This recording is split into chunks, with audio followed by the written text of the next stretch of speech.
When I come back, no, not when I come back. When God allows, I'm going to finish Exodus. Right now, I'm at a standstill. I mean, I've got to a certain point in Exodus, but it's a spiritual battle. It's not just like reading through it.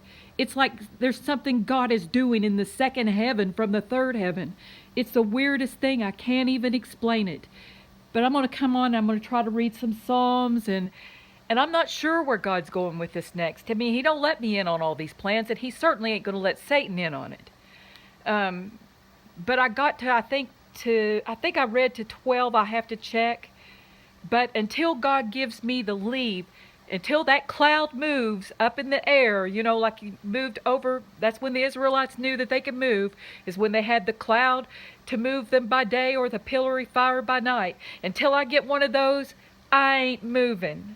I'm waiting on God as far as this Exodus thing, because God is about ready to bring some of His people out.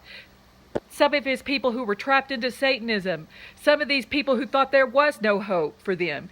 Listen, you got people being offered who have been given the groom's table.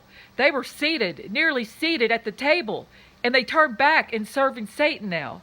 But this is for the people out there who God is going to, you're the ones, you're that one sheep He's going to leave the fold for. He's going to bring you people out. He's going to bring you in. You thought you couldn't come out. You thought you'd sinned too much. You thought you'd sold out to Satan too much. You believe the lies that Satan told you, that there's no hope for you. Well, I'm here to tell you there is hope for you, and God is going to bring you out. He's not going to forsake you. He's going to bring you out.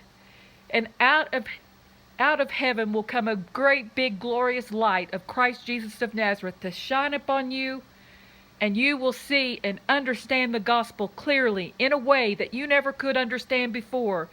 And you will have help from heaven to be able to walk out of those situations you thought was impossible. And God's going to show you with Him anything is possible. God bless you. Yes, I'm fired up today. Yes, I'm yelling. Who cares?